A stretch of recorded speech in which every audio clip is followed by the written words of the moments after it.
Ted Lasso entrou nas nossas vidas há 10 anos. Na altura, Jason Sudeikis transformou-se no treinador de futebol americano que vai para a Inglaterra para orientar uma equipa da Premier League. Os sketches cómicos serviram para promover a transmissão do campeonato inglês na NBC. Em 2020, Ted Lasso transformou-se numa série exibida pela Apple TV+, que se tornou num culto durante a pandemia de Covid-19.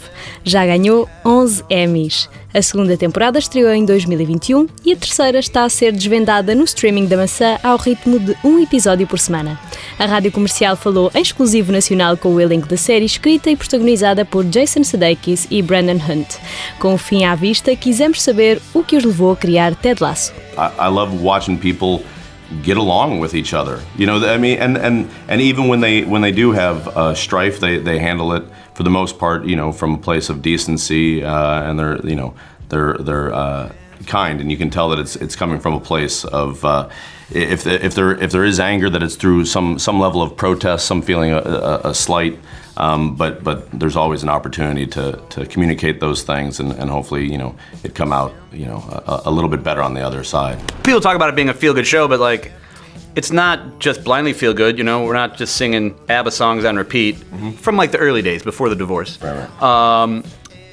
People go through stuff, and it's how they react to what they've gone through, and you know, still be in a good place at that point. That's where the key is. Muitas das personagens de Ted Lasso são baseadas em pessoas reais, como o pai de Jason Sudeikis, Roy Kent, é inspirado em Roy Keane, do Manchester United, e o roupeiro Nathan Shelley vai buscar algumas coisas e uma figura bem conhecida do público português, José Mourinho.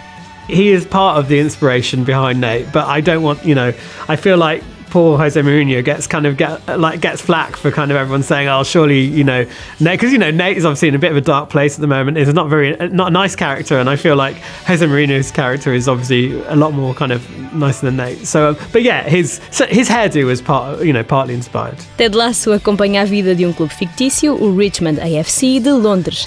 Renegado para a segunda divisão, na primeira temporada, no fim da segunda consegue subir à divisão principal e o roupeiro, transformado em manager, assina contrato como treinador de um clube bem real, o West Ham. Nathan Shelley conta à Comercial como é que tem sido esta mistura de ficção com vida real. It's generally very positive. They if West Ham win, they'll be like, yeah, good old Nate. And if they lose, they're like, oh, we should have brought the Wonder Kid on to come and give us some coaching tips. Uma novidade que salta à vista esta temporada é a duração dos episódios, com média de 50 minutos cada um. Há também mais equipa. Os jogadores do Richmond AFC estão mais presentes. Vamos entrar no balneário, onde o futebol é vida, e Ted Lasso é inspiração inesperada para alguns setores da sociedade. This season somehow has been focused with the players, which has been lots of fun for us to play. And I mean, we've been there 3 years already together, so you can imagine we're a family. On the pitch, off the pitch, on stage, not on stage, and we've been hanging out a lot, and these are my brothers, so what you see is real. The best part of being Ted Lasso is these guys. I mean, yeah, these guys, yeah. I think as well that being in a show that really tackles, you know, really, you know, serious issues of toxic masculinity, you know, and yes, mental health. I mean, and then seeing the fans' reaction to that on Twitter, you know, and the fact that we went to the White House, you know, you really just feel that you're in a show that is changing people's lives, and that just means so much. You got into acting to tell great stories. I think that we all. One thing that resonates with me is when fans come up to me in person and tell me about the dark time that they had, that all of us had in the lockdown, and how, you know, Ted Lasso got them through it, which is insane.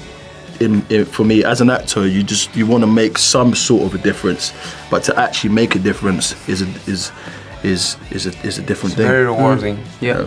What Ted Lasso does so well is just balance that, you know, the mix of comedy, dramatic storytelling and emotional storytelling so well, so that, you know, even within a scene you might be laughing, crying, and sort of dramatically hooked as well in terms of, you know, whatever it is they're talking about. So yeah, there's so much, I think, going for the characters and for the show that, you know, even if you're not a football fan necessarily. Football's a lovely backdrop, obviously, but it's about so much more than that. It's quite inspirational. I had a text from a friend of mine the other day who's a school teacher, and she said that this show has changed the way that she handles characters that she finds quite difficult to work with, and I was quite moved by that. I thought, it's used as a kind of people in management and business coaching reference the show.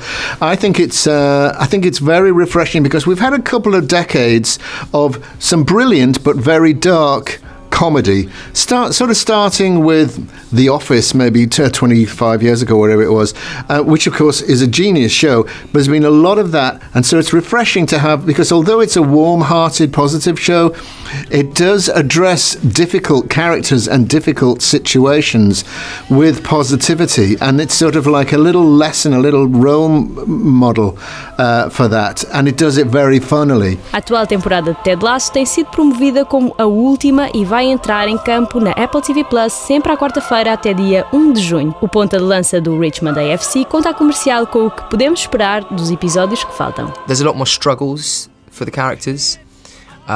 There's by no means over. The great thing, so episode 6 in season 3, as we're recording this, has just gone out this last week, and it's a really brilliant moment in the series. It's the halfway point, but we see loads of storylines, big step forwards in storylines. But also there's a lot more football, which I think, for even those people who don't like the football element, we're now so invested in the stories of the players and the club around it. I think that's really, really fun, and it's just the second half is even better than the first. Vamos à conversa com Brendan Hunt e Jason Sudeikis para recordar 2 dos melhores momentos das 3 temporadas de Ted Lasso, a série que vai muito além da bola. Dropping Hannah Waddingham into the water was pretty great. Yeah. Didn't really happen in Amsterdam, movie magic. That was a stunt woman.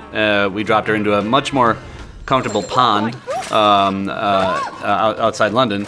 I think back on our final night of shooting season 1, when it was just ours being the cast, the crew, and producers and writers before it had been edited and we'd given it away. We were shooting moments from the final episode, football pieces. It was very cold. It was very rainy. By the last take, we were had hot toddies.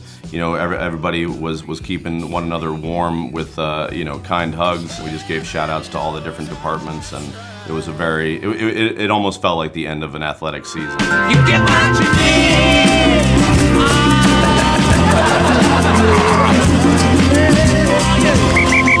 Great job! Oh, Roy Kent just said great job. Oh.